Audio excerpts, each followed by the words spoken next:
right now on Denver 7 News at 4. Armed and dangerous. The search is on after an attempted robbery goes awry in Commerce City. One of the biggest things Ukrainian refugees are in need of right now is safety. How faith-based groups are providing assistance and hope. Plus how you could be missing out on part of your tax refund, the free resource that can show you what you're eligible to get now and from past years. Plus, forever chemicals in the products you use and even near the food you eat. A new bill that's trying to get rid of the harmful chemicals being used. Thanks so much for joining us. I'm Jason Grenauer.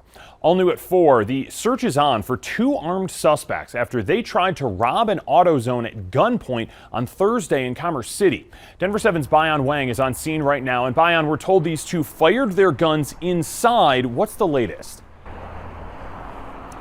Yeah, they sure did, and thankfully nobody was injured, but as you can imagine, a very, very scary situation for the employees working inside that store that day. Now, according to the Commerce City Police Department, these 2 suspects you see on your screen right now are wanted for attempted murder and attempted burglary. Now, Commerce City Police say 26-year-old Christopher Diaz Jr. walked into this AutoZone location here off of 58th Avenue and Quebec Street and tried to steal items from the store. Now, when he was confronted by an employee, he pulled out a handgun and fired multiple gunshots.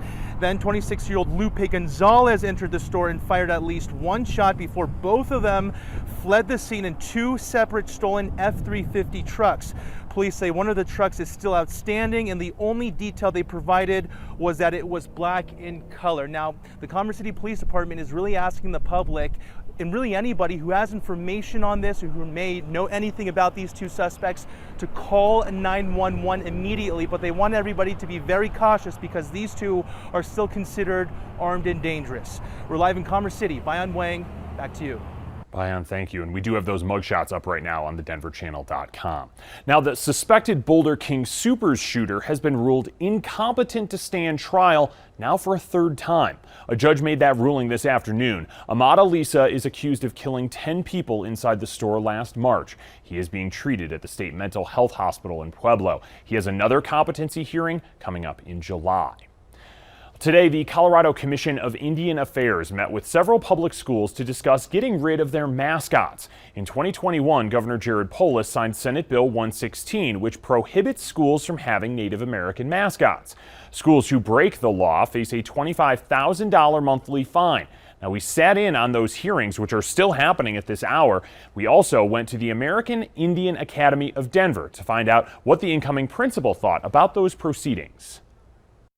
There's an idea that Native Americans are Pocahontas or they're these savage killers, and the mascots perpetuate those images. And I think that's one of the biggest things, is just the installation of misinformation and stereotypes.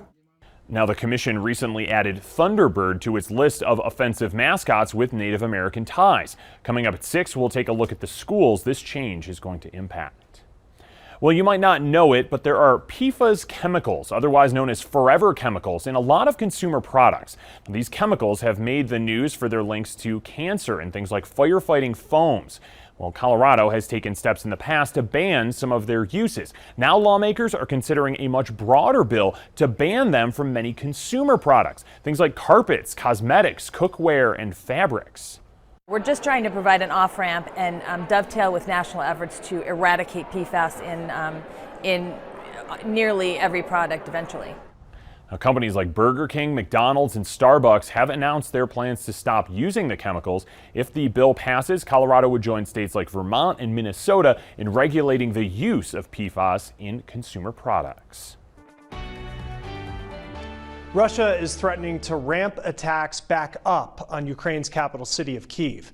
Russian forces withdrew from the city last week, and the police chief says they found the bodies of more than 900 civilians in the aftermath. Now, the Russian Defense Ministry is accusing Ukraine of attacks on a border area that damaged dozens of buildings and left a few people hurt. In his address to the people, Ukrainian President Vladimir Zelensky said that they should feel proud to have survived 50 days under attack.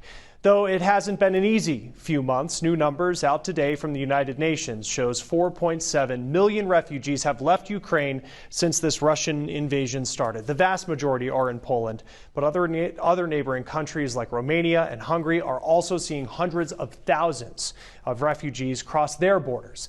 Now, as the war in Ukraine continues, the need only grows. Families displaced within the country and those fleeing to neighboring borders require medical attention and basic necessities, but mostly safety for their own sanity. It was horrible there. Every day people are going crazy, to be honest. It's intolerable. The children, the tension is terrible. 11 million people moved from east to west. 2.5 million people moved into Poland. And my primary goal was to meet them and see the needs they have. Needs of shelter, of food, of medicine, children going to school. Faith-based groups are providing assistance, and they're also providing hope.